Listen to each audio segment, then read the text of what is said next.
Jumlah calon penumpang pesawat mulai meningkat di Bandara Soekarno-Hatta, Tangerang. Perjalanan penumpang didominasi menuju Bali, Lombok, dan juga Yogyakarta. Hari ini terdapat 207 penerbangan dari Bandara Soekarno-Hatta, Tangerang menuju berbagai wilayah di tanah air. Jika dibandingkan dengan hari sebelumnya, jumlah calon penumpang meningkat 15%. Sebagai upaya menekan penyebaran virus corona, pengelola bandara menerapkan protokol kesehatan ketat pada calon penumpang, diantaranya rapid test dan mengisi kartu kesehatan.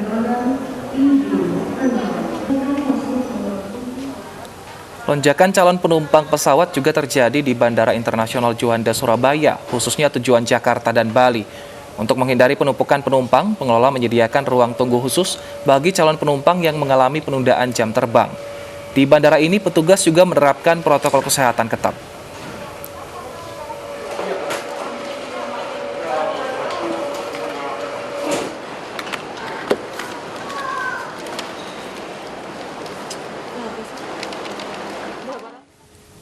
Memasuki libur panjang, stasiun Pasar Senen masih jadi buruan warga Jakarta untuk pergi berlibur. Nah, untuk mencegah terjadinya antrian menumpuk, rapid test dilakukan sehari sebelum jadwal keberangkatan kereta.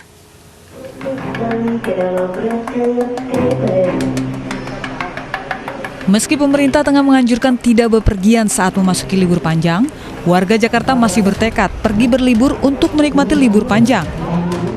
Hal ini terlihat dari ramainya stasiun Pasar Senen oleh penumpang. Sebagai salah satu syarat bepergian menggunakan kereta jarak jauh, pemerintah mengharuskan calon penumpang membawa surat bebas COVID-19 yang masih berlaku. Suhu tubuh tidak lebih dari 37,3 derajat Celcius. Wajib menggunakan masker dan face shield. Mengisi data diri di website yang sudah disediakan oleh instansi terkait. Selain itu, hari ini terlihat antrian yang cukup panjang saat melakukan rapid test di stasiun Senen. Mengingat rapid test masih menjadi syarat administrasi saat masuk stasiun kereta api. Dan berikut adalah beberapa stasiun penyedia jasa rapid test.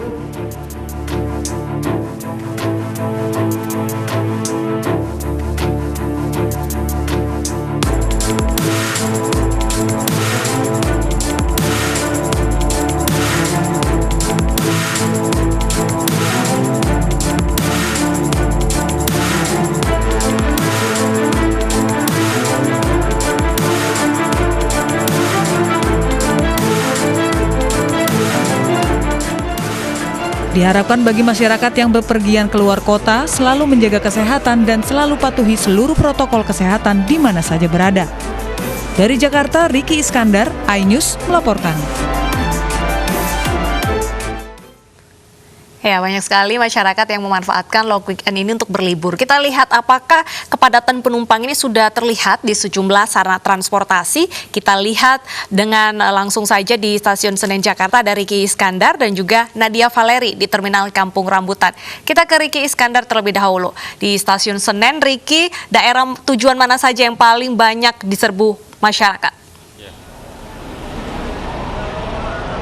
Baik, Deta dan Wilson, memang saat ini yang masih banyak diburu untuk berpergian warga DKI Jakarta mengingat saat ini masih memasuki musim liburan, begitu. Ini tujuan utama mereka adalah Yogyakarta, Purwokerto, dan juga Bandung. 3 destinasi wisata ini masih menjadi buruan warga DKI Jakarta yang artinya mereka membeli tiket untuk pergi ke wilayah tersebut.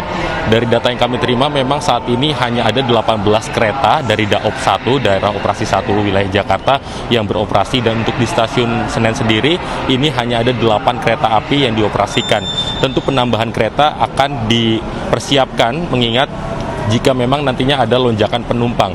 Dari data yang kami terima, memang untuk animo masyarakat saat ini pergi berlibur menggunakan kereta api ini juga sudah mulai menurun dibanding hari kemarin, di mana kemarin ini mencapai angka 9.500 penumpang yang terdata, namun hari ini hanya mencapai 6.900 penumpang. Ini artinya ada penurunan. Ini untuk wilayah Daop 1, daerah operasional 1 untuk total keseluruhan.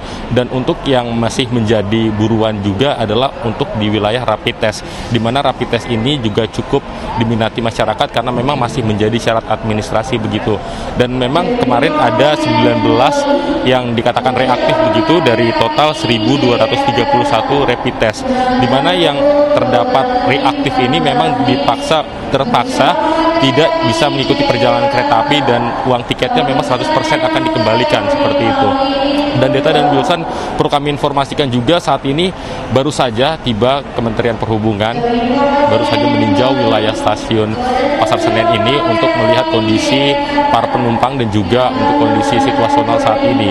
Kita lihat memang di sini pengaturan untuk protokol kesehatan masih cukup ketat begitu, dengan menggunakan masker memang sudah menjadi melekat di masyarakat kita seperti itu di musim pandemi seperti ini, yang artinya memang protokol kesehatan masih tetap menjadi fokus utama bagi warga DKI Jakarta untuk berpergian di musim lebaran saat ini. Dan perlu kami informasikan juga untuk penambahan kereta hari ini masih dipersiapkan, mengingat adanya jika ada lonjakan penumpang yang secara spontan seperti itu untuk membeli tiket, di mana 3 jam sebelum keberangkatan ini masih bisa untuk membeli tiket pergi berlibur. Seperti itu kondisi di stasiun kereta api. Dan untuk di terminal Kampung Rambutan sudah ada Nadia Valeri. Silakan Nadia.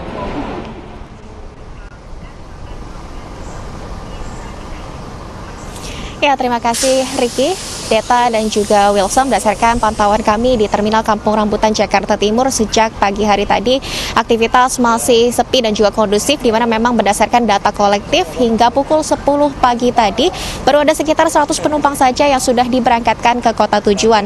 Memang selama libur panjang akhir pekan ini ada tren peningkatan jumlah penumpang jika dibandingkan dengan hari biasa, di mana berdasarkan keterangan dari Kepala Terminal Kampung Rambutan, Made Joni, bahwa tren peningkatan ini sudah terjadi sejak Senin malam 26 Oktober lalu, di mana sejak Senin malam hingga 27 Oktober ini ada peningkatan sekitar 11% penumpang. Dan kemudian jumlahnya kembali mengalami peningkatan, di mana pada Rabu 28 Oktober kemarin ada peningkatan jumlah penumpang hingga mencapai 22%. Dan dari jumlah penumpang di libur panjang akhir pekan ini, Deta dan juga Wilson, mayoritas mereka menuju ke Jawa Barat, sekitar 46% mereka menuju ke 3 kota tujuan di Jawa Barat, yakni Tasikmalaya, Garut, dan juga Bandung. Sementara 40% penumpang mereka menuju ke Jawa Tengah, yakni Pekalongan dan juga Purwokerto. Dan untuk sisanya, para penumpang ini juga menuju ke kota-kota di Jawa Timur. Dan hingga saat ini, Deta dan juga Wilson, dari pihak Terminal Kampung Rambutan sudah menyediakan sebanyak kurang lebih 150 armada yang siap diberangkatkan setiap harinya. Namun ini juga akan melihat apakah akan ada lonjakan penumpang yang diprediksi akan terjadi pada hari ini. Dan pihak dari Terminal Kampung Rambutan menyanggupi untuk dapat menambah sekitar 50 armada lagi, sehingga dapat memberangkatkan 200 bus setiap harinya. Namun dari jumlah armada yang disediakan, ini juga tidak akan terisi penuh kapasitasnya, di mana untuk menerapkan protokol kesehatan, jumlah maksimal dari penumpang di tiap busnya ini hanya 70% saja, atau sekitar 35 kursi yang dapat terisi. Dan di sini juga sejumlah protokol kesehatan lainnya masih diterapkan, Deta dan juga Wilson, di mana untuk para penumpang mereka juga diwajibkan untuk mengisi aplikasi CLM atau Corona Likelihood Metric, yang mana ini merupakan aplikasi screening mandiri bagi para penumpang yang berisi data-data terkait dengan asal dari para penumpang ini dan juga bagaimana aktivitas mereka selama beberapa pekan terakhir sebelum mereka dapat berangkat ke kota tujuan masing-masing. Ya, Deta, Wilson. Terima kasih Nadia Valeri dan Ricky Iskandar atas laporannya. Selamat kembali bertugas. Pemirsa, libur panjang yang dimulai pada 28 Oktober hingga 1 November diprediksi akan menjadi klaster persebaran COVID-19. Saat ini kereta api, bandara, dan terminal bus mengalami lonjakan penumpang di masa libur panjang.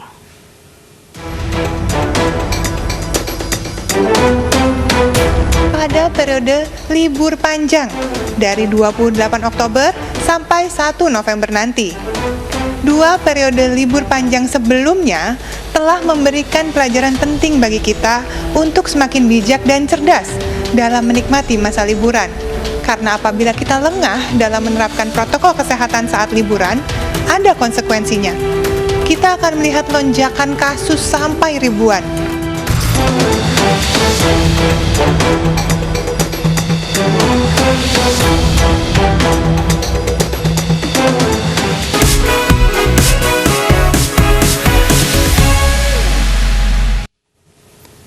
Ya pemirsa, jika Anda hendak berwisata, tahan dulu rencana Anda karena usai jeda kami akan menghadirkan suasana lalu lintas di sejumlah titik wisata.